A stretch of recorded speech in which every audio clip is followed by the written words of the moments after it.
ابتدا ہے رب ذوالجلال کے برکت نام سے۔ آر جی انفو چینل میں خوش آمدید ویورز، آج کی ہماری تحریر ویڈیو ہے کہ مہنگے برانڈ کے جوتے، چپل اور کپڑا پہننا ایک شوق اور فیشن بن گیا ہے۔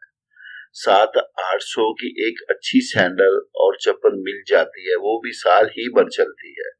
اس وقت مارکیٹنگ اور فیشن ڈیزائننگ اور اڑتی ہوئی ڈیزائن ایک فنکاری اور آرٹ بن گیا ہے۔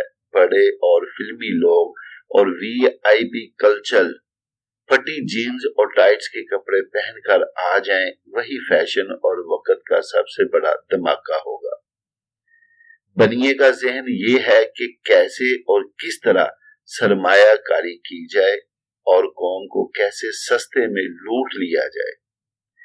نعمت ملنے کے بعد اسراف اور فضول خرچی کرنے والے کو شیطان کا بھائی کہا گیا ہے۔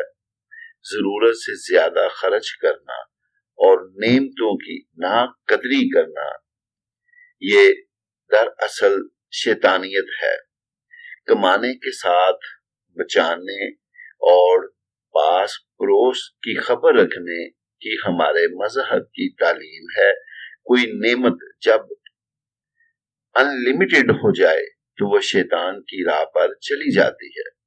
نعمتوں کا ضیاع دراصل یہ رب کی بخشش اور عطا کا مذاق ہے۔ زبان، بیان، معاملات، تعلیم اور اخلاق یہ اصل برانڈ ہیں، ہمیشہ ساتھ اور ہمیشہ عزت بخشنے والے۔ ویورز، اس کے ساتھ ہی ایک بہت پیاری سی حدیث ہے۔ ابو طالعہ رضی اللہ عنہ مدینہ میں انصار میں سب سے زیادہ مالدار تھے۔ اپنے کھجور کے باغات کی وجہ سے اور اپنے باغات میں سب سے زیادہ پسند انہیں بیر ہا کا باغ تھا۔ یہ باغ مسجد نبوی کے بالکل سامنے تھا اور رسول اللہ صلی اللہ علیہ وسلم اس میں تشریف لے جایا کرتے اور اس کا میٹھا پانی پیا کرتے تھے۔ انس رضی اللہ عنہ نے بیان کیا کہ جب یہ آیت نازل ہوئی نا، لن تنالوا البر، یعنی تم نیکی کو اس وقت تک نہیں پا سکتے جب تک تم اپنی پیاری سے پیاری چیز نہ خرچ کرو۔ یہ سن کر ابو طالعہ رضی اللہ تعالی عنہ رسول اللہ صلی اللہ علیہ وسلم کی خدمت میں حاضر ہوئے اور عرض کیا کہ اللہ کے رسول، اللہ تبارک تعالیٰ فرماتا ہے کہ تم اس وقت تک نیکی کو نہیں پا سکتے جب تک تم اپنی پیاری سے پیاری چیز نہ خرچ کرو، اور مجھے بیر ہا کا باغ سب سے زیادہ پیارا ہے، اس لیے میں اسے اللہ تعالیٰ کے لیے خیرات کرتا ہوں۔ اس کی نیکی اور اس کے ذخیرہ آخرت ہونے کا امیدوار ہوں۔ اللہ کے حکم سے جہاں آپ مناسب سمجھے اسے استعمال کیجیے۔ راوی نے بیان کیا کہ یہ سن کر رسول اللہ صلی اللہ علیہ وسلم نے فرمایا، خوب،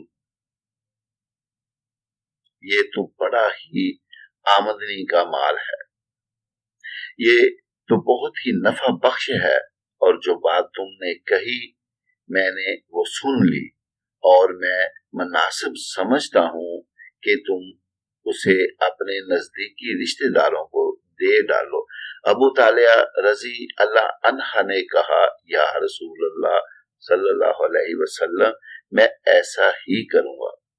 چنانچہ انہوں نے اسے اپنے رشتہ داروں اور چچا کے لڑکوں کو دے دیا۔ ویورز، اسی طرح آخر میں دعا ہے اللہ تعالیٰ میں اچھی باتوں پر عمل کرنے کی توفیق عطا فرمائے، اور جو دوست ہمارے چینل کے ساتھ جڑ گئے ہیں، اللہ تعالیٰ ان پر اپنی کروڑوں رحمتیں، برکتیں نازل فرمائے۔ تو ویورز، خوش رہو، خوشیاں بانٹو۔